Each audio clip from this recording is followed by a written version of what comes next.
तो भाई पहला क्वेश्चन तो यही राइज होता है कि सर जब सेल जो है सारे इंटरनली मोर और लेस सेम होते हैं, जहाँ पर उनके पास न्यूक्लियस है, ऑर्गेनल्स हैं, तो इनका शेप और साइज अलग अलग क्यों है?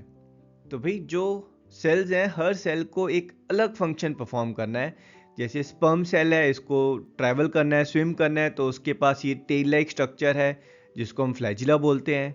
अगर बोन सेल की बात करें, ऑस्टियोसाइट्स, तो इसको कोई स्विम नहीं करना है, बट इनको आपस में मिलकर एक सॉलिड स्ट्रक्चर बनाना है, तो वो they have got this branch like structure is there, जहाँ पर वो आपस में एक सॉलिड स्ट्रक्चर बना रहे हैं। अगर हम ब्लड सेल में आरबीसी की बात करें, तो इनको पतली पतली कैपिलरी से पास करना होता है, तो RBCs are one of the smallest cell. So हर सेल की शेप और साइज डिफरेंट क्यों है? It is different so that they can perform the different functions which is assigned to them, है ना। फंक्शन, जो फंक्शन उनको परफॉर्म करना है उसके अकॉर्डिंगली जो है सेल्स की शेप और साइज अलग अलग होते हैं। Let's check few of the cells and their shapes and size. तो यहां पर हमारे पास ये जो पहला सेल है that is red blood cell और आरबीसी। आरबीसी का जो साइंटिफिक नेम है दैट इज एरिथ्रोसाइट। इसकी ये जो शेप है ना, अगर आपने एल्पेनलीबे टॉफी खाई है तो उसकी तरह ये शेप है। इसको हम बोलते हैं डिस्कॉइड शेप, और आप डोनट शेप की तरह कर सकते हैं जहां पर बीच में से होलो नहीं है, इट इज फिल्ड अप। और इसके अंदर है ना आरबीसी बाकी सारे सेल से डिफरेंट क्यों होता है? क्योंकि इसमें न्यूक्लियस नहीं होता है ना। बेसिकली आरबीसी जो है वो आपका ऑक्सीजन कैरी करता है, और उसमें इसकी एफिशिएंसी जो है वो ज़्यादा हो, तो इसलिए ज़्यादा से ज़्यादा स्पेस जो है वो अवेलेबल होता है ऑक्सीजन कैरी करने के लिए। तो उसके लिए न्यूक्लियस जो है वो आरबीसी में नहीं होता, और न्यूक्लियस नहीं होता तो इसलिए आरबीसी जो है वो डिवाइड करके ग्रो भी नहीं कर सकता है ना। आरबीसी जो है वो अपने आप को रिप्रोड्यूस नहीं कर सकते हैं, इसीलिए रेड ब्लड सेल बनाने के लिए हमारे पास अलग से we have got bone marrow is there, जहाँ पर रेड ब्लड सेल बनते हैं। अगर आप मसल सेल की बात करेंगे या बोन सेल की बात करेंगे, तो वो सेल जो है वो खुद ही अपने आप डिवाइड करके रिप्रोड्यूस करते हैं, बट आरबीसी ऐसा नहीं कर पाते हैं, है ना। और आरबीसी की ये जो शेप है पर्टिकुलर, इस शेप का फायदा क्या है? क्योंकि आरबीसी को कैपिलरीज से पास करना होता है, जो एट टाइम्स आरबीसी से भी पतली होती हैं। तो ये जो शेप है, ये शेप जो है ये इजीली फोल्ड हो सकती है, सो दैट ये पतली कैपिलरीज से पास कर सकें for exchange of oxygen. So basically this helps them to passing through thin capillaries by bending और फोल्डिंग। ओके, ये जो फिगर है ये हमारी स्किन की फिगर है, जहां पर ये हेयर फॉलिकल्स हैं, और ये टॉप पार्ट ऑफ स्किन, इसको हम बोलते हैं एपिडर्मिस। और उसके नीचे ये जो येलो कलर के सेल हैं, अगर आप ध्यान से देखेंगे तो इन सेल्स की शेप कैसी है? Yes, they are spherical in shape. और ये जो येलो सेल हैं these are fat cells. Fat cells को हम we also call them as adipocyte. अब ये जो फैट सेल है इनकी स्फेरिकल शेप क्यों है? क्योंकि इनका काम है सिर्फ और सिर्फ फैट स्टोर करना, और फैट हमारे लिए जो है इट्स अ एनर्जी स्टोरेज। और फैट स्टोर करने के लिए जो ऑप्टिमल शेप है that is a spherical shape. भाई एक तो इससे जो मेम्ब्रेन है उस पर प्रेशर इवनली पड़ता है, प्लस यहाँ पर जो है सरफेस एरिया जो है वो मिनिमम होता है with respect to volume.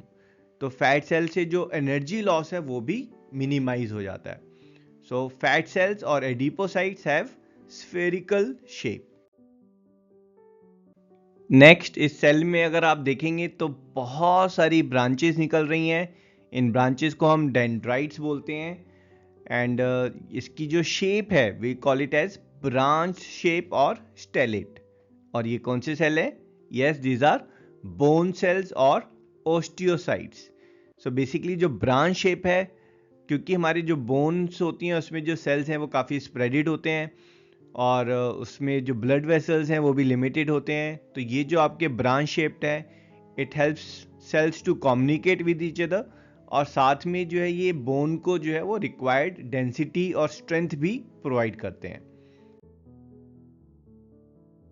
Wow, ये जो नेक्स्ट सेल है ये बहुत ही अजीब सी शेप लग रही है, and these are your muscle cells, also called as myocyte. और ये जो शेप है इसको हम बोलते हैं स्पिंडल शेप। स्पिंडल शेप क्यों? क्योंकि अगर आप स्पिंडल देखेंगे जिसके ऊपर कॉटन थ्रेड जो है वो रोल्ड होता है, तो ये जो शेप है ये मसल सेल की शेप इससे मैच करती है ना, इसलिए हम इसको बोलते हैं स्पिंडल शेप। और मसल सेल की ऐसी शेप क्यों होती है? क्योंकि मसल सेल का काम ही सिर्फ एक है कि या तो कॉन्ट्रैक्ट करना या फिर रिलैक्स करना। भाई जब आपकी मसल्स वर्क करती हैं तो ब्रेन से सिग्नल जब मसल्स के पास जाता है तो मसल्स वो कॉन्ट्रैक्ट कर जाती हैं।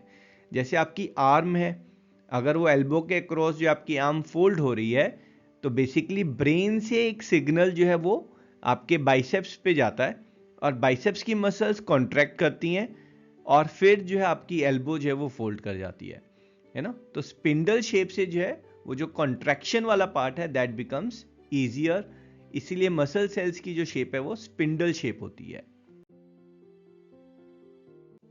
अब इन सब शेप्स के बीच में ये क्या है अजीब सी shape? Yes, this is amoeba. और एमीबा की कोई फिक्स शेप नहीं होती है, इसलिए हम इसको बोलते हैं इर्रेगुलर शेप या फिर एमीबॉइड शेप। और इसकी इर्रेगुलर शेप क्यों होती है? क्योंकि भाई एमीबा जो है वो सिंगल सेलुलर ऑर्गेनिज्म है और ये अपना फूड खाने के लिए उसको पहले उसके आसपास उसको एनगल्फ करता है, घेरता है ना। तो उसकी बॉडी में वो फ्लेक्सिबिलिटी होनी चाहिए कि किसी भी पार्ट ऑफ शेप को जो है वो एक्सटेंड करके फूड को वो एनगल्फ कर सके, है ना। इसलिए इसकी कोई फिक्स शेप नहीं है, इट्स इर्रेगुलर शेप। वेल, अब ये इतने सारे सेल, ये कौन से सेल्स हैं भाई? Yes, these are different type of white blood cell, WBCs, जिनका साइंटिफिक नेम है ल्यूकोसाइट। ठीक है, इनका जो फंक्शन है वो क्या है कि जो फॉरेन बॉडीज हैं उनको एनगल्फ करेंगे और फिर उनको डिस्ट्रॉय करेंगे। तो मोर और less same like amoeba and this they have got irregular shape, इनकी भी कोई फिक्स शेप नहीं है।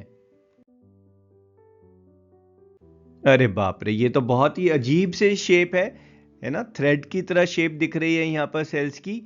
सो this shape is called as fibrous shape. लेकिन ये सेल कौन से हैं भाई? ये टेंडन और लिगामेंट्स के सेल हैं। अब ये टेंडन और लिगामेंट क्या है? तो टेंडन्स जो है वो टिश्यूज होते हैं जो आपका मसल और बोन को आपस में ज्वाइन करते हैं। जो नॉनवेज खाते हैं, अगर आपने उसमें चिकन पीस में जो वाइट कलर का पीस होता है जो कई बार च्यू नहीं हो पाता है, that is what is tendon is, है ना। और लिगामेंट वो टिश्यूज जो दो बोन्स को आपस में जोड़ते हैं। तो यहाँ पर जो फाइब्रस शेप है ये हेल्प करती है, ये जो टिश्यू है उसको स्ट्रेंथ भी प्रोवाइड करती है और इसको थोड़े सा फ्लेक्सिबिलिटी भी प्रोवाइड करती है ना। That's why fibrous shape is there for tendon and ligament. अब ये फनी सी जो शेप है ये एक स्लीपर की तरह लग रही है ना, चप्पल की तरह दिख रही है हमें। ये शेप है एक प्रोटोजोआ पैरामीशियम की और इसकी जो शेप है दैट्स स्लीपर शेप। तो कई बार एमसीक्यू का क्वेश्चन आता है which cell has got slipper shape, so answer is paramecium. ये हम टिश्यू चैप्टर में पढ़ेंगे कि जो टिश्यूज की जो नेमिंग है वो कई बार आपका जो सेल की जो शेप है उस बेस पे होती है। जैसे ये जो सेल हैं ये आपके पिचके हुए सेल्स हैं, so these are squamous shape.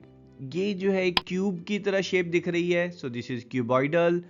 और ये एक लंबे से कॉलम की तरह दिख रही है, so this is columnar shape.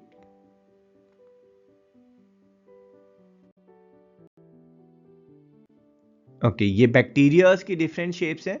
In fact जो बैक्टीरियाज का जो नॉमेनक्लेचर है वो उनकी शेप्स के हिसाब से होता है। फॉर एग्जांपल आपका जो एंथ्रेक्स है, that disease is caused by bacillus anthracis, है ना। यहाँ पर जो इंपॉर्टेंट शेप है दैट इज दिस विब्रियो। कई बार एमसीक्यू में विब्रियो पे क्वेश्चन आता है कि कॉमा लाइक शेप को हम क्या बोलते हैं, so right answer is vibrio. Class 9 CBSE के हिसाब से this is not very important. Okay, how about plant cells? तो प्लांट सेल्स में भी आपको बहुत सारी डिफरेंट शेप्स मिलेंगी, बट जो सबसे कॉमन शेप है that is polyhedral shape. So polyhedral shape कैसी है हमारी? जहां पर आपका एक स्फीयर है, स्फीयर जो है वो स्मूथ सरफेस नहीं है। इनफैक्ट स्फीयर जो है वो पेंटागनल और हेक्सागनल शेप से अगर बना हुआ है, that's what is your polyhedral shape. I hope your concept related to different shapes and sizes of cells are crystal clear. I will see you in next video. Till then, tata, bye bye.